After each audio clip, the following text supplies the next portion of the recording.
क्या बहुजन समाज पार्टी वाकई खत्म हो चुकी है, या 9 अक्टूबर 2025 को लखनऊ में मायावती एक ऐसी मेगा रैली करने जा रही है जो उत्तर प्रदेश की पूरी सियासत को अलग थलग कर देगी? अगर आप मानते हैं कि बीएसपी का दौर गुजर गया तो ठहर जाइए, ये वीडियो आपके ये सोच हमेशा के लिए बदल कर रख देगी। आज हम बात करने जा रहे हैं बहुजन समाज पार्टी की उस ऐतिहासिक मेगा रैली की जो 9 अक्टूबर 2025 को लखनऊ में आयोजित होने वाली है। ये रैली काशीराम जी की पुण्यतिथि पर हो रही है और पिछले 9 सालों में बीएसपी ने ऐसी कोई बड़ी सभा नहीं बुलाई।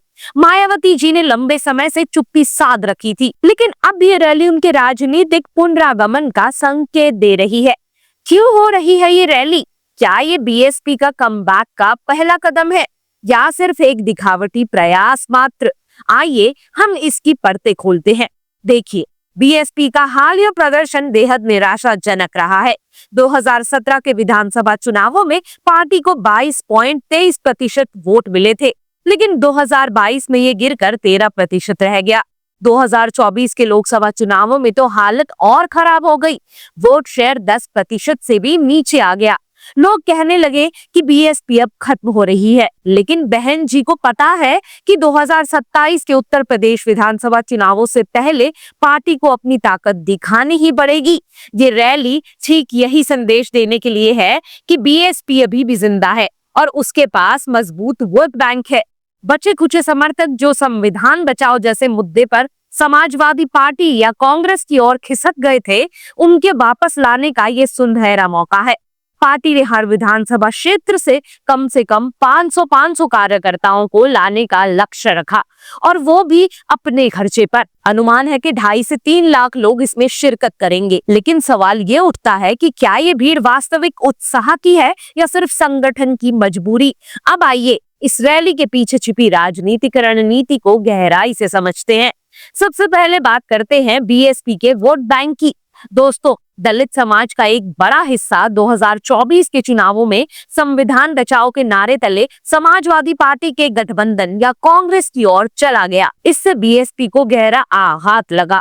पार्टी के अंदर चिंता की लकीरें खिंच गई। अगर ये रुझान जारी रहा तो 2027 में बीजेपी का अस्तित्व ही संकट में पड़ जाएगा। इसलिए ये रैली एक तरह से सर्वाइवल स्ट्रैटेजी है।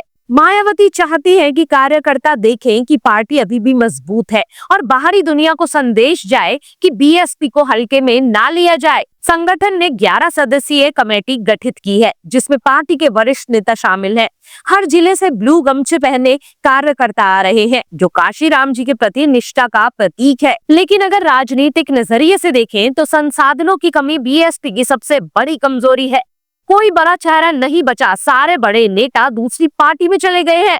फिर भी कार्यकर्ताओं में जोश है, क्योंकि ये रैली काशीराम जी की स्मृति में है, जिन्होंने बीएसपी को एक आंदोलन बनाया था।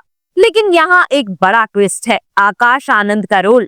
मायावती जी के भतीजे आकाश आनंद का बीएसपी में उतार चढ़ाव किसी रोलर कोस्टर से कम नहीं रहा। मई 2024 में उन्हें राजनीतिक उत्तराधिकारी के पद से हटा दिया गया था, फिर जून 2024 में वापस लाया गया, मार्च 2025 में फिर निकाल दिया गया, अप्रैल में माफी मिली और अगस्त 2025 में उन्हें राष्ट्रीय संयोजक बना दिया गया। ये अचानक बदलाव क्यों?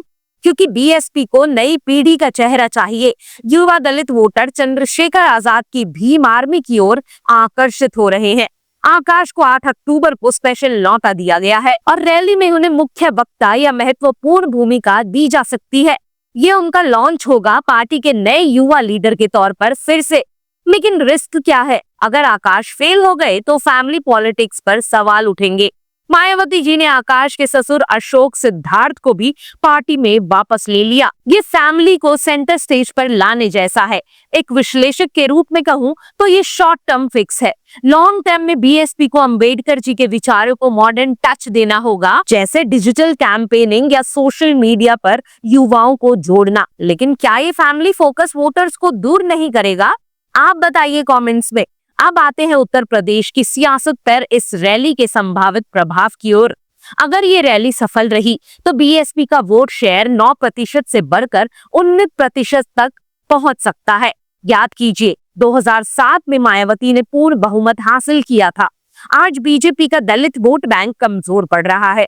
निषाद और राजभर जैसी उपजातियों में दरारें आ रही हैं। बीएसपी अगर कमबैक कर ले तो 2027 में त्रिकोणीय मुकाबला बनेगा। बीजेपी बनाम एसपी बनाम बीएसटी। समाजवादी पार्टी को सबसे ज्यादा नुकसान होगा क्योंकि उनका पीडीए फॉर्मूला दलित वोटों पर ही टिका है। दूसरी ओर अगर रैली फ्लॉप हो गई तो बीएसपी और कमजोर पड़ जाएगी और चंद्रशेखर जैसे नए खिलाड़ी मजबूत हो जाएंगे। राजनीतिक उदाहरण देखें, 2019 में एसपी बीएसपी गठबंधन टूटा जिससे बीजेपी को फायदा हुआ। अब मायावती जी रिजर्व गेम खेल रही है, अकेले ताकत दिखाकर अलायंस की पोजीशन मजबूत करना। लेकिन क्रिटिकली देखें तो ये मूव्स रिएक्टिव है, प्रोएक्टिव नहीं। बीएसपी को ग्रॉस रूट लेवल पर मजबूत होना होगा, ना कि सिर्फ रैलियों पर निर्भर रहना। और हाँ, बड़े ज्वाइनिंग्स की उम्मीद लगाई जा रही है, जैसे आजम खां परिवार या अन्य की, लेकिन वो रैली के बाद ही होंगे। तो दोस्तों, कुल मिलाकर 9 अक्टूबर 2025 की ये मेगा रैली बीएसपी के लिए एक मील का पत्थर साबित हो सकती है। अगर ये सफल रही तो पार्टी का पुनरुत्थान होगा, वोट बैंक मजबूत बनेगा और उत्तर प्रदेश की राजनीति में संतुलन आएगा। लेकिन अगर असफल रही तो ये आखिरी सांस जैसी हो सकती है। बीएसपी को आकाश आनंद जैसे युवाओं पर दांव खेलना चाहिए, लेकिन फैमिली सर्कल से बाहर निकलकर। मायावती जी को जमीनी स्तर के नेताओं को बढ़ावा देना होगा और मुद्दों पर फोकस रखना होगा, जैसे संविधान की रक्षा, आरक्षण की मजबूती, दलित सशक्तिकरण और हाँ, अपने दायरे में दलित के अलावा भी और सभी समीकरणों को जोड़ने पर फोकस करना होगा। ये रैली बीजेपी और एसपी को अलर्ट कर देगी और नए गठबंधनों की संभावनाएं खोलेगी। कुल मिलाकर ये रैली बीएसपी को 2027 के चुनावों के लिए रोड मैप दे सकती है। आपको क्या लगता है दोस्तों? क्या मायावती जी फिर से दलित की बेटी के रूप में वापसी करेंगी या आकाश आनंद ही नया चेहरा बनेंगे? नीचे कमेंट्स में अपनी राय जरूर शेयर करो। अगर ये एनालिसिस आपको पसंद आया तो वीडियो को लाइक करना ना भूलें, अपने दोस्तों के साथ शेयर करें क्योंकि सियासत को समझना सबका हक है। चैनल को सब्सक्राइब करें और बेल आइकन दबा दीजिए ताकि हर बड़ी राजनीतिक अपडेट सबसे पहले आपको मिले। धन्यवाद। जय हिंद। मिलते हैं अगले वीडियो में।